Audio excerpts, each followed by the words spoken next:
Every medium and psychic goes into a reading wanting to help the people that they are working with. If only clients realized that the energy that they show up with is going to impact the outcome, because we come neutral. We come as servants, as the voice for spirit. But the client comes with expectations. They come with their ego. They come with their grief. They come with their trauma. They come closed off, sometimes nervous, sometimes excited. But they come with their baggage, whatever it looks like. And as a reader, we have to maneuver through that while staying neutral, trying to serve. Recently, I had a reading and it was two parents wanting to connect with their child. They opened the conversation with, the names that were on the booking are not our names. Like, great. Deception straight away. You don't trust me and we haven't even met. They booked under fake names. They then continued to say that they've had readings elsewhere. They were all terrible. No one can do this.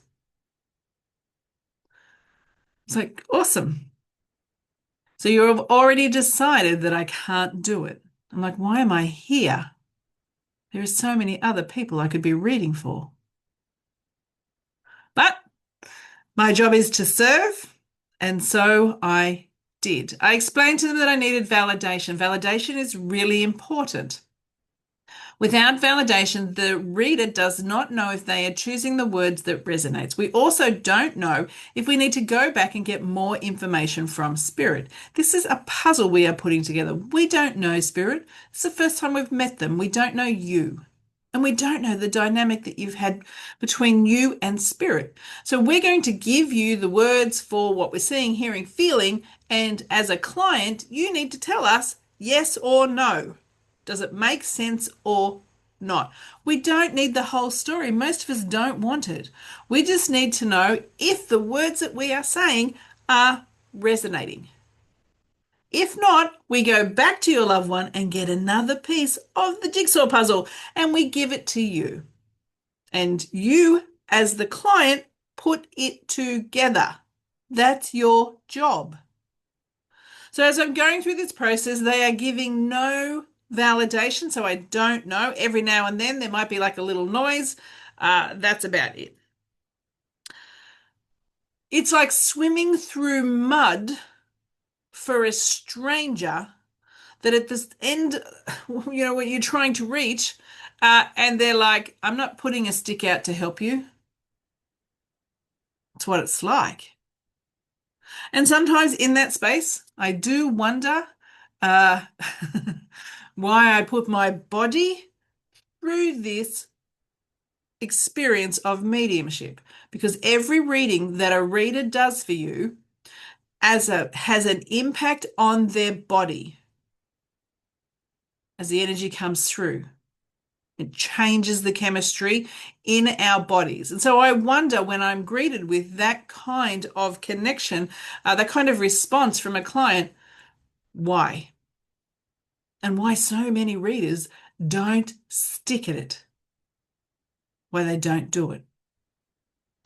So as we're going through this process, and I was looking for validation, I was getting nothing, I made a decision.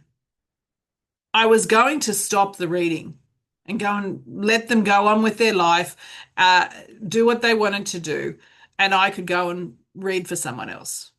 It actually entered my brain. But instead, their son said to me, stop asking them, just ignore them.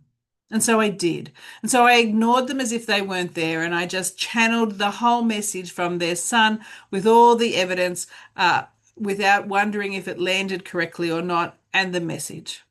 And every now and then I could hear the father acknowledging me, but the mother wasn't. There was nothing there. She was so closed off and so angry, working through her grief, she was taking it out on the readers. And I was just the one for that day. But the father at the end did validate that the things that I was talking about, the bandana and the color of the bandana and other behaviors, made sense. This was a phone reading. I couldn't see these people. How I described the son, what he physically looked like, the things that he was going through before his transition made sense, and the father indicated that. But as I said, the mother was in so much grief, even though she was in denial about her grief, that she didn't give anything, and she was actually impacting her connection with her son. So sometimes we're going to get to a space when we are doing readings where the client is such a hindrance that sometimes we just have to move aside from them. And we have to give them grace because they're going through a grief that we wouldn't wish on anyone. And it's why I didn't end the reading, because I wouldn't wish that situation on anyone. And she was doing her best. It just wasn't a great day for her. But she was doing her best as she navigated this situation. And so in that space, we don't always need to get validation. It's a true surrender into spirit and just to be their voice and share what we need to share and to let go of the ego of is it right or not and just channel. And allowing the messages and the evidence to land where it lands and move on. Did I hang on to that and get upset? No. Did I have compassion for those two parents? Oh, without a doubt. Was their son there communicating moments about when he passed, traits that are not written down, and messages of healing? For sure, he was. Will that land with them later and them to truly understand the gravity of what occurred in that connection? It will. Sometimes it just takes a while.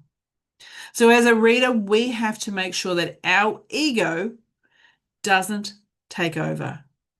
And I share that story with you because you can see where it almost did. I was about to end it because I didn't want to keep pushing my energy, which was really hard. As I said, swimming through mud for someone that felt like they weren't receiving it. But I moved that aside, leaned into the promise that I've made to Spirit to serve, and found a way to be able to do that to the best of my ability at that point in time that would help the parents. My name is Bronwyn Jane. I'm the founder of the Psychic Mediumship College.